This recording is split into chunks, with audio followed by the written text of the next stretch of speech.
What's going on, everyone? Welcome back to the world of gaming and welcome back to the WOG-Lab. It has been an absolute age since we've done any Minecraft video. My god, it's been too long. That's what it is. It's been absolutely too long. So, we have finally updated to 1.7.2. It was about time, actually. And we are actually still walking behind because there are already mods who updated to 1.7.10. But although a lot of mods are getting updated for that version, but I think 1.7.2 is going to do fine for now. Now, I'm actually running a bit out of mods. I mean, there are so many good mods out there, but they're just so big and they require a lot of knowledge to start. I mean, they're much bigger, so a lot more preparation and work goes into them. So I'm going to look for smaller mods actually to demonstrate. Whoa, okay, and yeah, to do. But for now, we're going to do an updated mod spotlight of SecurityCraft, the mod that has actually survived throughout the entire WOG-Lab series, and we've done an episode on that in the beginning of this series. But yeah, of course, it's a 1.7.2 version and there are some new features, but we're gonna go all over the mod again because I want to explain things a bit better. So without further ado, let's get started. Mr. Osley is here again as well. How you doing, Mr. Osley? You're fine? That's good. He now has the title of Lab Assistant. You're so proud of that. Okay, so SecurityCraft. So let's go for the simple thing first. So the first thing we have here is a laser block, and the laser block is made using a block of redstone, a glass pane, and stone around it. If you place a laser block, two laser blocks in a line, right, they will create a laser. Now, the maximum distance is 5 blocks. So 1, 2, 3, 4, 5. I believe that should still work. No? Okay, so no, 4 blocks between them is the maximum range, alright? So when you walk through this laser, it will emit a redstone signal. Now this laser can pretty much go in every direction. As you can see, you can place them above each other and make like this, like that. So really cool. You can make sort of an entire network of lasers with these blocks. So they basically emit a redstone signal, and they pretty much function like a tripwire, but a bit more high tech, to say it like that. So that's the laser block. The next thing we're going to talk about is the keypad. The keypad is pretty much self-explanatory and is made by a whole bunch of buttons, right? If you place a keypad down and you right click, you can set up a code. Now the number of digits is limited. I don't know what exactly the limit is. Let me just tab out for a second. It doesn't say, the wiki, but oh well. So you just type in a code. I'm going to take 5555. Save and continue, and now the code is saved. So whenever you try to open something, you have to enter 555, and this will go green, and it will emit a redstone signal around it. So you can place it next to a door, and that will work perfectly fine. The next thing we have is something new to the 1.7.2 version. This is the retinal scanner, and the retinal scanner is made by using an eye of ender surrounded with stone. And this is pretty much a face scanner. If you stand in front of it, oh, it actually needs to scan your face and not your pants. So there you go, and that will also emit a redstone signal. Now I believe that it will work at the sides of unknown player denying access. Well, that is weird. So from this side it's saying that I'm an unknown. Alright, anyway. So I just want to say that if you place it down and you try to do it like this, that is not going to work, right? And for some reason it keeps saying denying access. But that's the retinal scanner. The keycard reader Also self-explanatory, and you create this by using a hopper surrounded with stone. The keycard reader, when you plonk it down and you right click, you need to set it up. So there are 3 levels of security corresponding with their cards. You have the level 1 keycard, which is 3 iron and 3 gold, like that. You have the level 2 keycard, which is 3 iron and 3 bricks, like that. And you have the level 3 keycard, which is 3 iron and 3 nether bricks.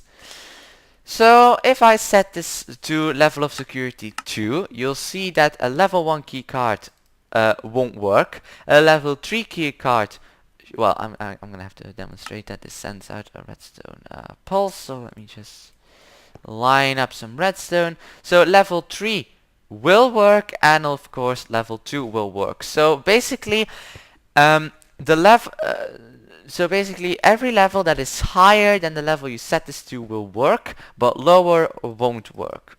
Okay, so this is also a pretty self-explanatory thing, and I have set these up all around the WOG-Lab. So this is actually also pretty cool. Alright, so the next thing we have is the iron trapdoor. The iron trapdoor is made by surrounding a trapdoor with iron ingots, and this basically is a trapdoor which uses redstone to power it. Right? So other than a normal trapdoor, you can't that's what I meant. You can't open it by hand, you need to power it with redstone. So that is also another invention. The other thing we have is the inventory scanner. The inventory scanner works a bit like this scanner. It is made by using a laser block and an ender chest, so it's little bit more expensive. So you need to place 2 of these in a line. The downside to this thing is that it can only have a one block between them. This is probably to make sure that only one player walks through at a time. So of course, the machines that require a setup, you are the only one who can do this setup. So if you're on a server and you create this block and you plonk it down, you are the only one who can access the GUI of these machines. The other people can't. So the inventory scanner has 2 ways of working. It can check the inventory and will basically pull out any items the players can't wear, or it will emit redstone, which means that it will detect the forbidden item in the player's inventory and will emit a redstone signal, so it can activate a trap, for example. So you basically pick an item from your inventory and you place it in there, which means that whenever I carry a redstone torch around, right, so it is now set to check inventory, it will be removed from my hotbar, as you saw there, and destroyed. So that is important to note. It will destroy the item, so you will have to be careful what you place in there. Also, if you like, for example, place a diamond sword in there, my enchanted diamond sword will be destroyed as well. So it doesn't care about enchantments or anything, probably also doesn't care about names. I think it just works with the ID, you know, the ID, the 276 and stuff like that. Okay, so that is a pretty cool thing as well, to stop players from like bringing TNT into your world, for example. Right?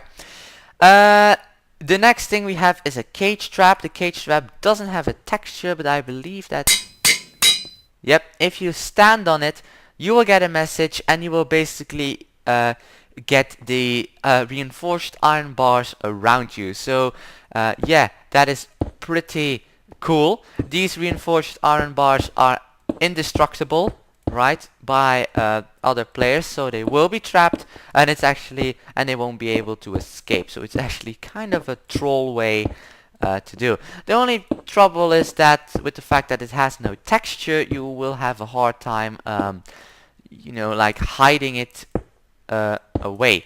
So apparently it took away the fence I had placed around my glowstone lamp, so that is kind of weird. So it gets rid of fences. It won't get rid of blocks, but apparently it will get rid of fences. The next thing we have here is the portable radar. The portable radar will detect whenever players are in range when powered by redstone. So as you can see, Zaldek456 is near a portable radar. The default range on this thing is, if I tab out, it is 50 blocks. So it is pretty far, but you can configure this in the config file. The good thing you can do, for example, is name these. So if I get myself a name tag, wherever those things are, why is it still working? It shouldn't be working anymore. It is not receiving power. How is this still working? This doesn't make sense. What? Oh no, it doesn't need to be powered. Oh, I'm sorry. So the portable radar doesn't need to be powered. I'm sorry. So that's wrong information there. Good job. Well done.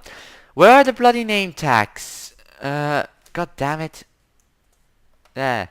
What the hell is this? What?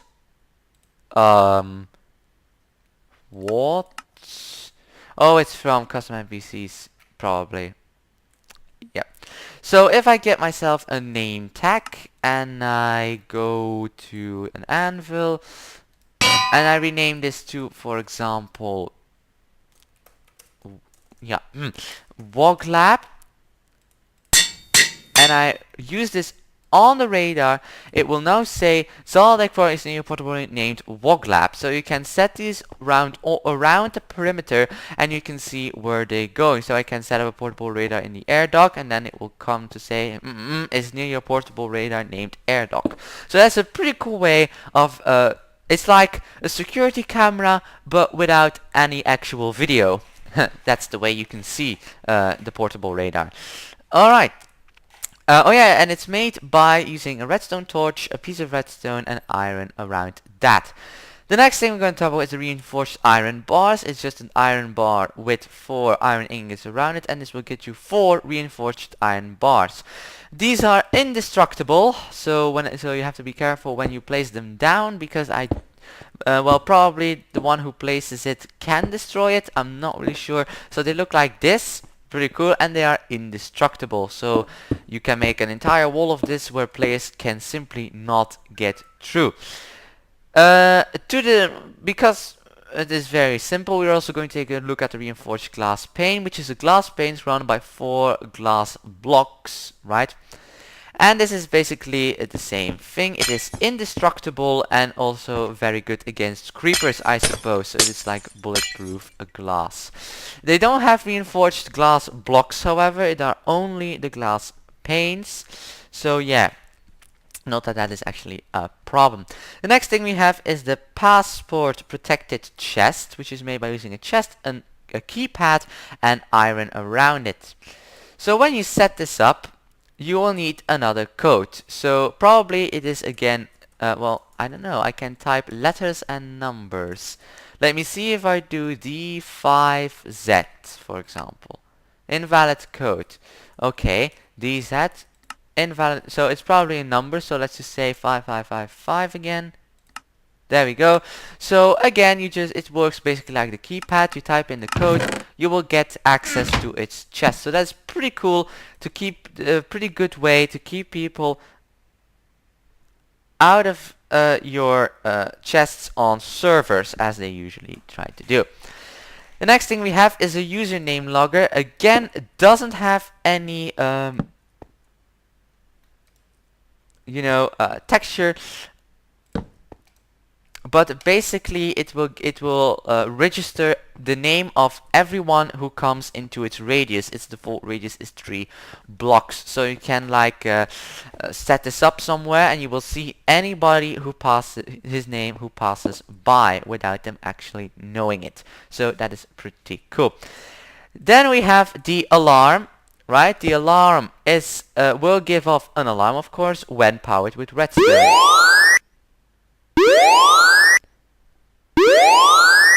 Pretty cool. So it will give an alarm every 2 seconds, it says on the wiki, on the Minecraft forum page. So that is pretty cool. So you can hook this up to like an inventory scanner, and when you set it to emit redstone, you can let the alarm go off, and everybody will know what's going on. So this is pretty cool. You can also just like put this. Looks like the one. Looks like it's a bit glitchy when you put it against the wall. Anyway, so that is the alarm. The next thing we have is a very good thing, and this is reinforced stone. You basically take a piece of smooth stone and surround this with cobblestone, and this is the reinforced stone. Because you can say, but dude, I mean, what's the point of all the security? I mean, if I want, I can just mine this away and I'm out. I don't care about this. Well, not anymore. With this reinforced stone, you will not be able to break through the wall again, because this is again indestructible. So you can surround your machines with the stone, and the players won't have a way to mine around the reinforced stone and still break into your house. Haha, so that is a real pain for them right there. So reinforced stone, really good. The next thing we have is a code breaker. It is a very, very expensive device. You need a nether star, 2 golden ingots, 2 pieces of redstone, an emerald, 2 diamonds, and a redstone torch. This is very simple. The reason for this is very simple, because it will break the code of every keypad. So I can just right click, there we go, and it is green. There we go. So the code breaker will give you access through the, code things. Okay. Then we have the reinforced iron door, which is basically an iron door surrounded by iron. The reinforced door is somewhat glitchy. I do believe this is non-indestructible as well. I am not pretty sure. Let me just read here. So they are unbreakable. They also need to be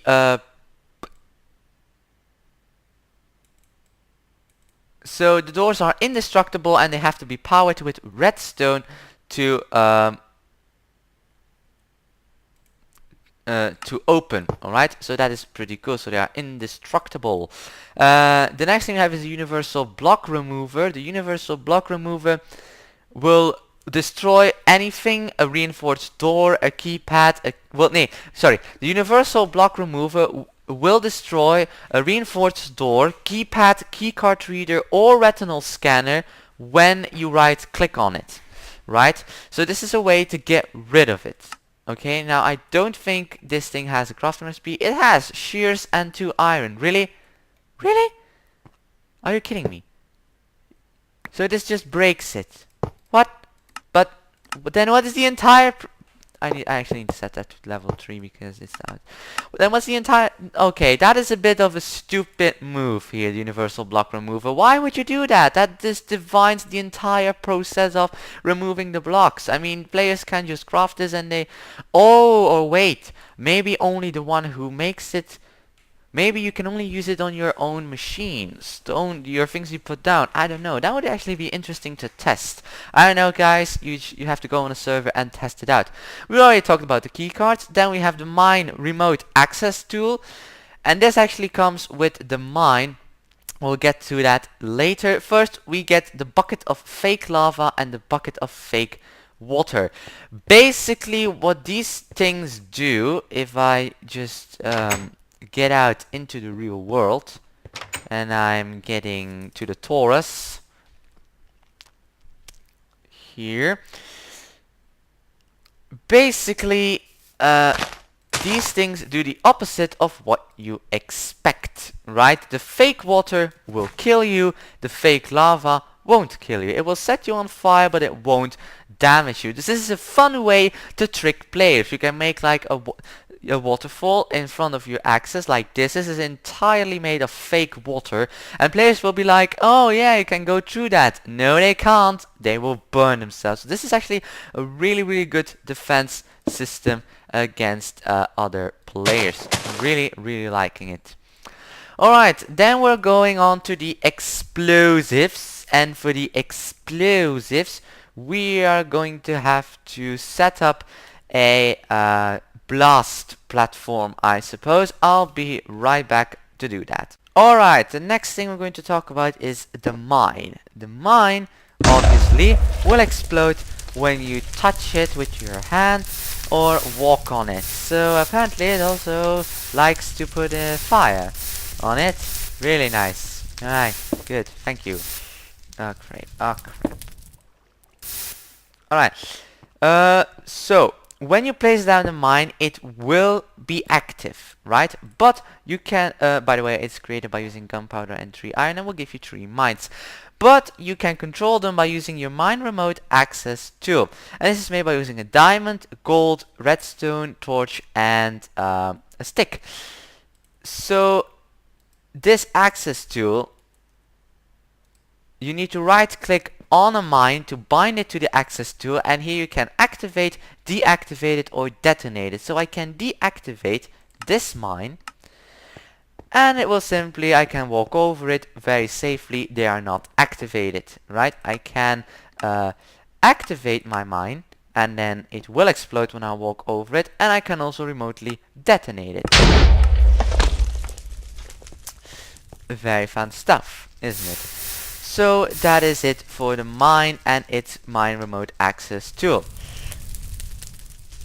Well, we have other fun explosives, but before we do that, let's just take a look if I have everything in this. Alright, the next thing we have is these sort of things, right? Sand mines, diamond mine. I'm gonna take just these two. These two are very simple of the principle. If you mine these, they will explode, right? So you can fool players by putting like diamond ore right in front of us, and they will be like, oh yeah, a present! Crap. And they will be blown up, which is really cool to troll your friends with. A furnace mine, I think this is self-explanatory. If you right click on the furnace, it will explode. Not sure why it doesn't have a crafting table or something. Now the recipe for these, the dirt mine is dirt and a mine, stone mine, stone and a mine, and I guess you guess the rest of it, right? So furnace mine then is furnace and a mine, and then we also have the bouncing Betty. The bouncing Betty, I'm not sure if this will also bind to the mine remote access to. No, it won't. This is just another version of the mine, and this will jump up and then explode, right? So I don't know if some of you play Call of Duty, but in Call of Duty you also have the bouncing Betty. So basically it jumps up, it has a little fuse, and it then detonates. Alright, so it's an alternative explosive, and you make this by using gunpowder, 2 iron, and a weighted pressure plate heavy. And then we have the track mine, which is also self-explanatory, which is to rig up, excuse me, any minecart that goes along the track.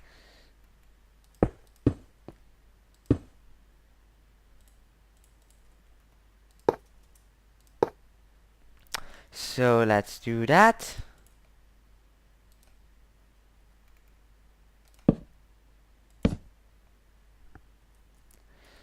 Alright.